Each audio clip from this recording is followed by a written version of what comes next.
Nelielā pilsētiņā Rušā, netālu no Dublinas, atrodas dārzniecība, jeb kā to dēvē īrijā, dārzeņu ferma. Tur lielās stikla siltumnīcās saimnieko Pīrs Strājiens.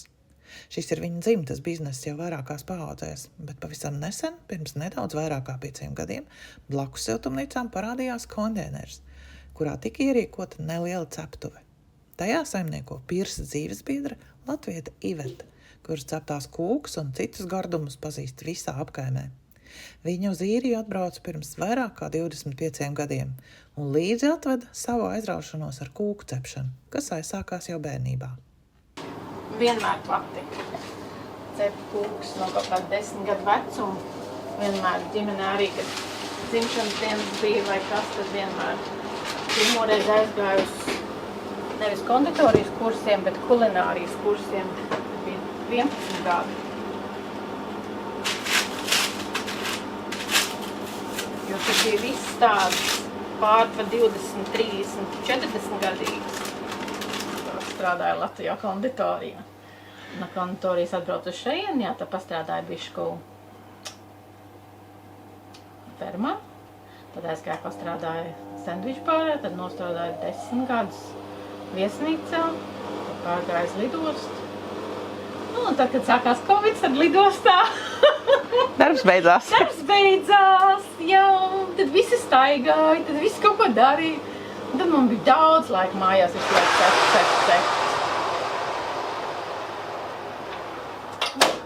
Es kaut ko cepu, mēģināju un sāku vairāk mēģināt, viss tas, kas viņiem vairāk garšo. Sāku Covidā cept viens paps, valsts paps, tad pat Rušā, un tas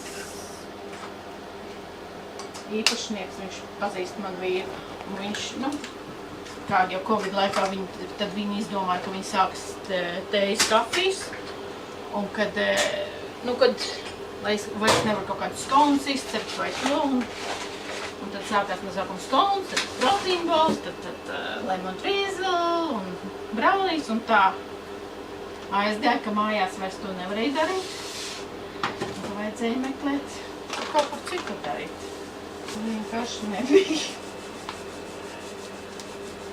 Kaut kādi 4-5 mēneši, kamēr visu un kamēr nāk pārbaudas, kamēr tu visu sagādā, kamēr pievieno ūdeni, kamēr elektrību un kaut kā no tā, kad vai ies vai neies, no tā es nebaidījos, jo kad sāku cept tur eklērs un visu kaut ko priekš pār, te jau tie pasūtījumi bija lieli un katru dienu ar vai vairāk. Tas pats. Vai būs tie pasūtījumi. Jā, no sākuma bija mazāk pasūtījumi, bet pēc tam aiziet palēnītām. Vai tiks sāks darīt un tad ja pārāk daudz domā un var jā, nē un kā būs un kā nebūs. Vai tiks sāk darīt no viena gala un kaut kur jau tiks. Ir konkurence. Tad tie, kas cilvēki pirms taisījos kāzu kūks, tad jau kristības bērniem, tad jau otram bērnam kristības un dzimšanas dienas. Visgrūtākais, manuprāt, ir šitās iestiprināšanas kūks, confirmation.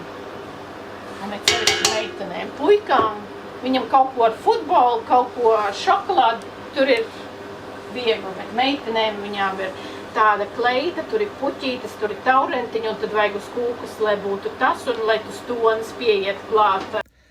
Apmēram 95% Ivetas klientu ir īri, un viņu kūku gauma atšķiras no latviešiem, kā arī viņi ir diezgan slaveni ar savu noraidošo attieksmi pret ēdamlietām, kas nav pierastas. Tomēr Iveta atzīst, ka daļa viņas klientu pieņem arī latviskākas garšas. Ir arī īru ģimenes, kas pasūta tikai medus tortes. Jā, neviena, kas tikai medus tortes pasūta, tāpēc, ka viņiem, ka bērni bija mazi, viņiem bija auklīte, kas pieskatīja bērnus, un viņi bija latvieti. Un viņi bija pieraduši, ka viņiem taisīja medus kūks, kā kāda jubilē, kā kas. Tā bija medus kūks, un viņi tikai, nē, bērniem vajag medus kūks. tagad jau tās meitenes lielas pār 30 gadu, bet ir citi, kuriem tu iesaki, kad varbūt tā labāk vai tā. Jā, un pēc tam, jā, tiešām tas bija garšīgi. Ir gan tādi ir arī latvieši, kur pieņemsim neko citu negaršos, kā man tikai to un tikai to. Latviskās garšas ir klātesošas arī Ivetas dzīvesbiedra Pīrsa dārzeņu biznesā. Jau pagājušajā sezonā visi apkaimes latvieši brauc pie viņa, lai nopirktu gurķus. Nevis tradicionālos garos siltumnīcas gurķus, bet mazos, kas Latvijā parasti tiek audzēti uz lauka. Uzsākt to audzēšanu vīram ieteica tieši Iveta.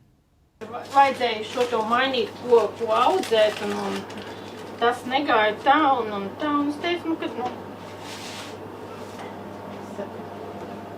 viss jādz gurķus. Un no sākuma viņš neticēja, ka vai tiešām visi latvieši, leiši un poļi, vai tiešām jūs tik daudz tos gurķus ēdat. Tagad siltumnīcās, kur agrāk tika audzētas pupiņas, tulpes un lillijas, arī šo sezonu augs gurķi. Un pirmo reizi vesela siltumnīca ir atvēlēta arī latviešiem tik ļoti iecienītajām dillēm.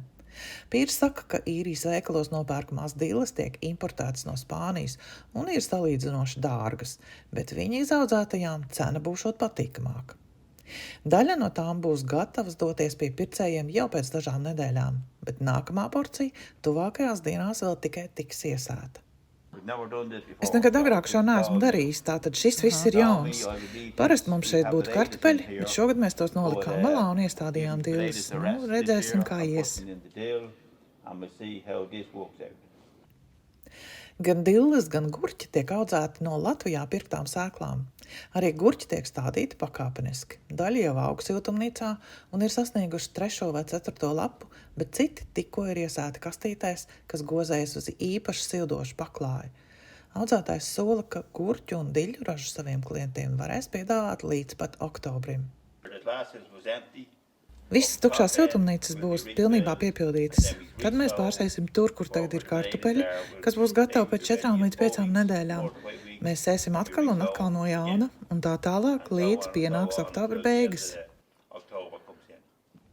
Vienā no siltumnīcām šobrīd aug arī kādas vietējās šķirnes kartupeļi, kur tiks novākti jau maijā, bet Pīrs plāno izmēģināt arī kādu Latvijas kartupeļu šķirni.